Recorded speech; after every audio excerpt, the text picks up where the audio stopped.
ក្រុមយុវជនទាំងនេះចំណាយពេលប្រមាណតែ15នាទីប៉ុណ្ណោះក្នុងការដំឡើងតង់ទាំងនេះបន្ទាប់ពីពួកគេត្រូវបានបង្ហាញពីរបៀបដំឡើងរួចហើយនោះ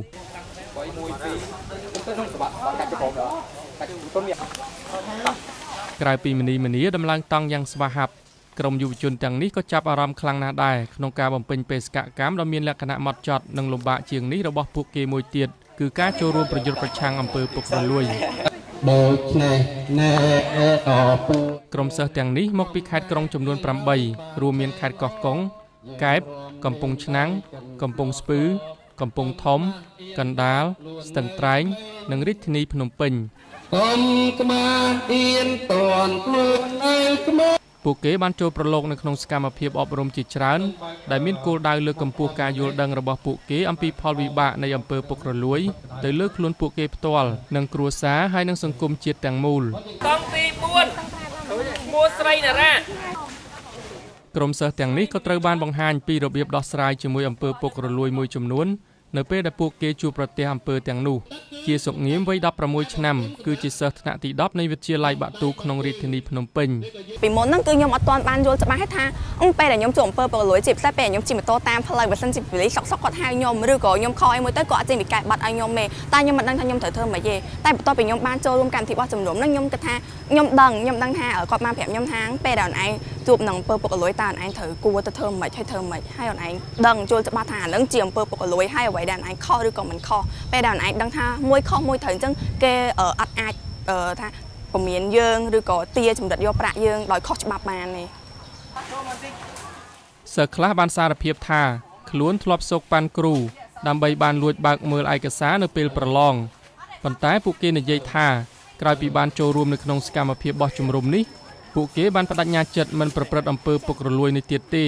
ហើយថែមទាំងបដិញ្ញាប្រយុទ្ធប្រឆាំងនឹងអំពើទាំងនោះទៀតផងលៀងលីហៀងវ័យ18ឆ្នាំគឺជាសិស្សថ្នាក់ទី12មកពីខេត្តកំពង់ស្ពឺបើកលេចទៅខាងក្រោយវិញខ្ញុំមានអារម្មណ៍ថាសោកស្ដាយដែរដែលបានប្រព្រឹត្តអំពើពុករលួយហ្នឹងដែលហេតុថាអំពើពុករលួយហ្នឹងបើសិនជាយើងប្រព្រឹត្តអញ្ចឹងហើយថ្ងៃក្រោយទៀតពួកគាត់ហ្នឹងទៅឬក៏យើងខ្លួនឯងប្រាប់ប្អូនថាយើងត្រូវធ្វើអញ្ចេះទៅយើងស្រួលឬក៏ឲ្យលុយគ្រូតិចតួចស្រួលអញ្ចឹងអំពើពុករលួយហ្នឹងមើលទៅវាកាន់តែបន្តទៀតយើងពីមួយទៅមួយតគ្នាអញ្ចឹងអត់មានថ្ងៃចប់ទេអញ្ចឹងយើងត្រូវតែបញ្ឈប់វា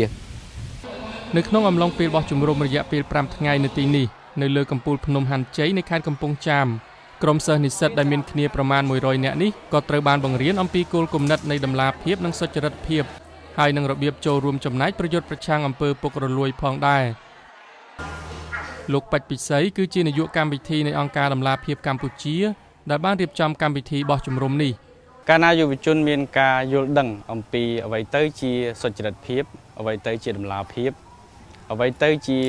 ផលប៉ះពាល់នៃអំពើពុករលួយពួកគាត់នឹងអាចក្រោកឈរឡើងដើម្បីប្រឆាំងនឹងអំពើពុករលួយកិច្ចការខិតខំប្រឹងប្រែងរបស់យើងក៏ដូចជារដ្ឋាភិបាលគឺដើម្បីបង្កើតនៅការទាមទារពីសំណាក់យុវជនក៏ដូចជាប្រជាពលរដ្ឋនៅក្នុងកិច្ចការខិតខំប្រឹងប្រែងនេះហើយអំពើពុករលួយអាចកាត់បន្ថយបានលុះត្រាមានការទាមទារពីប្រជាពលរដ្ឋហើយដូច្នេះហើយយើងធ្វើការងារជាច្រើនដើម្បីធ្វើយ៉ាងម៉េចឲ្យប្រជាពលរដ្ឋយល់អំពីផលប៉ះពាល់របស់អំពើពុករលួយទៅលើជីវភាពរបស់គាត់ទៅលើជីវិតរបស់គាត់ហើយគាត់នឹងអាចថ្ងៃណាមួយគាត់នឹងអាចត្រៀមខ្លួននៅក្នុងការចូលរួមប្រយុទ្ធប្រឆាំងនឹងអំពើពុករលួយទាំងនោះនៅពេលយប់ក្រៅពីរាំសប្បាយទៅតាមចង្វាក់ភ្លេងនិងល្បែងកម្សាន្តផ្សេងៗនោះក្រុមយុវជនទាំងនេះក៏បានសច្ចានៅចំពោះមុខភ្លើងដែរថាពួកគេនឹងចូលរួមប្រយុទ្ធប្រឆាំងអំពើពុករលួយនេះពិធីសច្ចាប្រណិធានចាប់ផ្ដើម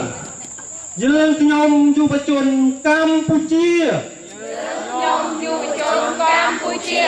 បង្គំវន្តាសូមសច្ចាមកគប់អាគីតាំងប្រាជ្ញាអប់រំកាយាល្អមកមកដោយថ្លែងទៅកាន់ក្រុមយុវជនទាំងនេះអ្នកស្រីចិនច័ន្ទមុនីឧបការីអង្គភាពប្រឆាំងអំពើពុករលួយបាននិយាយយ៉ាងដូចនេះថាដោយដែលយើងទាំងអស់គ្នាដឹងហើយថាការប្រយុទ្ធប្រឆាំងអំពើពុករលួយជាការងារស្មុគស្មាញដែលទាមទារឲ្យមានការចូលរួមពីគ្រប់ភាគីពាក់ព័ន្ធទាំងអស់ទាំងអ្នករៀបចំកម្មវិធីបោះជំរំ